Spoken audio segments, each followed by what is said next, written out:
Assalamualaikum warahmatullahi wabarakatuh. Kami dari kelompok 5 yang beranggotakan Nabila Sophia, Dina Mufida Agustin, Vivi Anasari, Khofifah Indar Parawansa, Dewi Andika Permatasari, dan Muhammad Iqbal Budala akan memaparkan hasil analisis yang telah kelompok kami lakukan terkait buku mengajar untuk perubahan dan buku melawan setan bermata runcing. Yang pertama, kelompok kami akan memaparkan buku mengajar untuk perubahan yang akan disampaikan oleh Nabila Sophia. Baik, di sini saya akan menjelaskan tentang faktor sosial dan faktor budaya. Yang pertama, faktor sosial. Seorang guru pendidikan kewarganegaraan yang mengajar di daerah pesisir Pantai Ceria. Pada saat masuk sekolah, guru meminta siswa tersebut untuk menuliskan harapan yang ingin dicapai dalam pembelajaran pendidikan kewarganegaraan. Guru pun terkejut dengan hasil jawaban siswa. Ada beberapa siswa yang banyak mengalami masalah di rumah, seperti sejak kecil tidak pernah bertemu dengan ayahnya.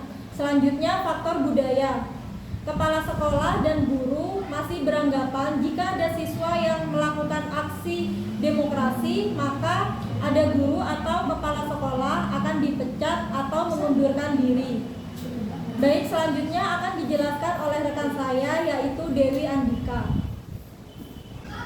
Faktor ekonomi.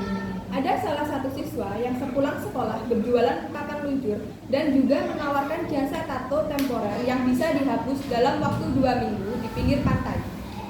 Siswa tersebut berjualan karena kondisi ekonomi yang rendah. Kondisi ini menuntut anak berjualan untuk menyambung hidupnya. Kemudian faktor politik. Terjadi korupsi sarana dan prasarana. Siswa beranggapan bahwa uang SPP dengan fasilitas yang didapat tidak sebanding. Selanjutnya yaitu bagaimana guru atau pengajar tersebut mempertimbangkan perspektif sosiokultural dalam cara mengajar. Bermain peran. Guru mengajak siswa untuk bermain peran dalam sebuah pembelajaran yang dilakukan oleh siswa yang dibagi sesuai dengan perlengkapannya. Sebelumnya tidak pernah ada pembelajaran bermain peran. Maka semua orang terkejut atas penampilan bermain peran dengan menggunakan media konkret. Guru mengajak siswa bermain peran aksi demokrasi di depan sekolahan. Selanjutnya akan disampaikan oleh Mbak Vivi Anasari. Selanjutnya, cara lain yang akan kami lakukan selain yang sudah diterapkan guru atau pengajar tersebut, yaitu kami berusaha untuk melakukan pendekatan sosial, memahami karakteristik kepada anak terlebih dahulu. Kemudian membuat anak nyaman terhadap keberadaan kita dengan cara membuat pembelajaran yang sesuai dengan karakteristik siswa tersebut. Menggunakan media yang menarik seperti menggunakan PPT dan menggunakan LCD proyektor, atau menggunakan benda-benda yang konkret agar anak tidak bosan dalam belajar dan anak-anak akan merasa lebih tertarik. Kemudian pembelajaran yang diperoleh dari menganalisis studi kasus dan pembelajaran pada mata kuliah lain yang terkait, yaitu bahwa pembelajaran bermain peran dengan melibatkan siswa penting untuk mengarahkan muridnya untuk melakukan suatu tindakan yang tepat dan berani menyuarakan hal yang benar. Pentingnya guru menciptakan suasana belajar yang menyenangkan bagi siswa dan berusaha memikirkan metode yang sesuai dengan kegiatan pembelajaran.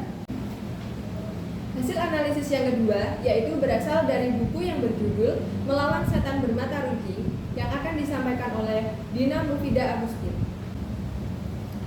Selanjutnya adalah faktor budaya yang terdapat dalam buku Melawan Setan Bermata Runcing adalah yang pertama mengenai pakaian, di mana laki-laki di suku ini hanya memakai cawat dan perempuannya tidak menutup dada. Yang kedua, mereka tidak mempunyai agama, dan yang ketiga, mereka berburu dengan alat tradisional. Yang keempat, mereka juga buta huruf dan menganggap orang yang bisa baca tulis itu jahat. Bahkan mereka juga menyebut pulpen atau pena sebagai setan yang bermata runcing. Hal ini dikarenakan pengalaman mereka pernah dibohongi oleh sekelompok orang dari luar yang pernah meminta sidik jempol dengan alasan sertifikat penghargaan karena telah menjaga alam. Namun akhirnya mereka membawa bulldozer untuk menebang hutan. Yang selanjutnya, pernikahan dini yang lumrah terjadi di suku ini, serta anak-anak suku Kubu yang memandang rendah sukunya sendiri dikarenakan sering menerima hinaan saat bertemu orang lain di pasar. Selanjutnya adalah faktor sosial. Yang pertama, pandangan warga suku terhadap baca tulis mengakibatkan anak-anak tidak mengenyam pendidikan, persaudaraan yang erat, serta kepatuhan terhadap kepala suku. Selanjutnya akan dijelaskan oleh rekan kami, Muhammad Iqbal Hudollah. Selanjutnya, bagaimana guru atau pengajar mempertimbangkan perspektif sosiokultural dalam caranya mengajar. Sebelum memberikan pengajaran, Butet melakukan pendekatan kepada anak-anak rimba. Ia memposisikan diri sebagai orang yang memperoleh pengajaran. Anak-anak rimba mengajari Butet bahasa daerah dengan cara mengenali benda-benda yang ada di sekitar. Selanjutnya adalah mematahkan kepercayaan warga tentang setan mata runcing. Yaitu orang pertama yang ia yakinkan adalah kepala suku. Namun usaha itu tidak berhasil. Langkah yang kedua, dengan menunjukkan keajaiban membaca, Butet mulai mencatat nama semua anak-anak di suku tersebut, menulis lagu tradisional yang mereka nyanyikan. Selanjutnya, keesokannya anak-anak kaget karena Butet bisa menghafal nama dan lagu tersebut dalam waktu 1 malam saja. Mereka beranggapan bahwa itu perbuatan setan. Hingga suatu hari ada 3 anak yang tertarik untuk sekolah. Lantas kepala suku juga memberikan waktu 1 bulan untuk mengajar membaca. Dan selanjutnya akan dilanjutkan oleh rekan saya, Khofifah Indar Parawansa. Selanjutnya, cara lain yang akan kami lakukan selain yang sudah diterapkan guru atau pengajar tersebut, kami cenderung akan melakukan hal yang sama seperti Butet, memberikan pembelajaran sesuai dengan karakter dan kebutuhan siswa dengan tetap melestarikan budaya suku. Yang kedua, pembelajaran yang diperoleh dari menganalisis, studi kasus, dan pembelajaran pada mata kuliah lain yang terkait, bahwa pembelajaran itu luas dan tidak terbatas.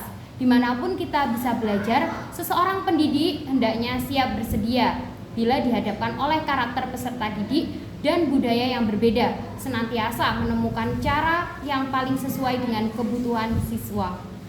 Sekian video dari kelompok kami. Kami ucapkan terima kasih dan wassalamualaikum warahmatullahi wabarakatuh.